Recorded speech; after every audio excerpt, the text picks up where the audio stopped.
Welcome back to Sustainability Forward, our podcast and guide to all things sustainability. It's quite surprising, really, to think that we are already at the end of 2023. Because to me, anyway, it seems like only yesterday that we started this journey of this podcast with Carmine. And our hope really was to ignite meaningful conversations in the area of sustainability and hopefully inspire some positive change in this broad domain of sustainability. Welcome, Carmine. Thank you, Rishi, and welcome to this new episode. As you said, it has been an incredibly rewarding journey. We saw this community grow from a small collective of passionate individuals to a thriving hub of sustainability. From my point of view, launching this podcast just 6 months ago in 2023 has been a significant achievement. From first episode release, we are now reaching around 26 countries. We had 200 plays so far, so that's quite amazing and show the interest for this topic. I'm certain that you share the same sentiment, Rishi. Absolutely, I do. And in fact, connecting our listeners, being able to tell various stories, learning about new topics, and exploring, these various advancements in sustainability has been quite a satisfying achievement for me. But for today, our plan is to dive into the heart of, what have been the achievements in the area of sustainability in 2023, and for 2024, what are the compelling reasons to be optimistic about sustainability? Yeah. So probably let's look back to 2023. If we want to highlight the three things to remember from this year, first things that comes to my mind is around the growth of renewable energy. Renewable energy that witnesses an unprecedented growth. Global investment has surpassed the astonished $322 billion. This is a 24% increase from the previous year.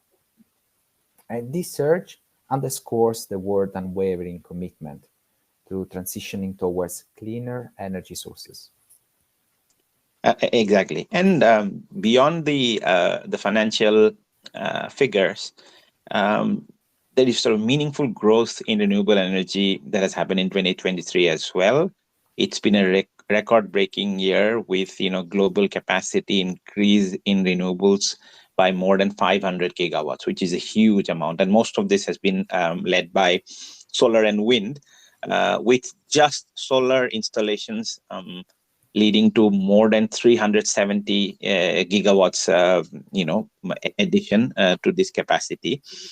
And this shift in terms of increase in renewables represents really a vital effort towards combating climate change. And this momentum right now around increase of renewables is really showing no sign of slowing down. I think in this fight against climate change, this is quite a significant achievement. To add, a few sort of notable statistics. In addition, this, solar and wind power capacity obviously expanded significantly, but solar alone now is capable of powering approximately 122 million homes, right? And this is almost the equivalent of illuminating a whole small, country. So that I think is quite a significant achievement as well. Yeah. And as we discussed last time, Rishi is cheap, is green, is secure. So definitely a winner from 2023. Now, second things probably to remember is COP28. So we discussed with Andrew Prague during the previous episode. A lot of things that happened during COP28. There was some initial criticism around delivering something unprecedented with a plan to transition away from fossil fuel. So And probably this is probably the big news from this COP. Probably it's the first time that has been clear link between climate change and fossil fuel. Somebody's talking about the first signals around the beginning of the end for the fossil fuel era. So aiming for a rapid transition to cleaner energy. So this is something, again, something new. Again, first time that during COP, fossil fuels were directly linked to climate change, and there was a clear wording around transitioning away from fossil fuels in a orderly way. Yeah, absolutely. And as you mentioned, there's a third important element in this, which is the uptake of electric vehicles, and that has seen a tremendous increase. So a figure that is often quoted is that in 2020, 1 in 25 new cars sold was electric. And just in a period of 3 years, so in 2023, that statistic has gone to 1 in 5. So from 4% to 20%, that's the share of new cars sold that EVs are now taking. So transportation in general, I think, has seen a paradigm shift. I think today in the global fleet of cars, the market share of EVs is roughly 10%. In fact, the Tesla Model Y is set to become one of the best-selling cars across Europe in 2023. And beyond automobiles, it's the aviation industry is also embracing, what seems like a sustainable trajectory, with airlines investing in electric and hybrid aircraft technologies, and many examples of this came through in 2023. So quite a significant year for electrification of transportation in general. Yep, I agree. And while these achievements are really impressive, as we know, we must acknowledge that there is still a big challenge in front of us for 2024. We discussed in previous episode how this window of opportunity is closing. But what can still fuel some optimism for 2024? Yeah, and I think the reason for this optimism is in the momentum towards sustainability that as the whole world we've collectively generated. The progress made in 2023, as we've just discussed, I think it shows an unwavering global commitment to sustainability, and this momentum, I think, is not slowing down. In fact, I think 2024 holds several exciting developments that will only reinforce this trajectory that we are on. Yeah, please help me to kick off this discussion, Wrishi. What are first things come to your mind?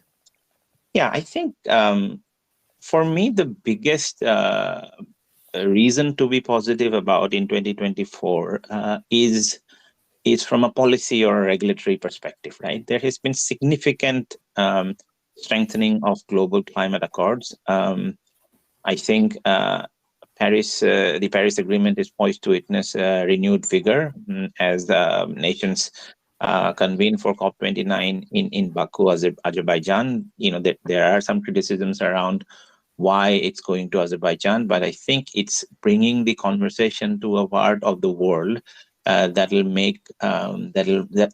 bring new supporters in. I think there is anticipation that more ambitious pledges will happen. We already saw commitments from countries like India, many different groups coming together. So that's why I think more pledges and concrete actions towards these pledges are also coming. And I think overall, in the European Union, we also saw strengthening of the path to going to net zero.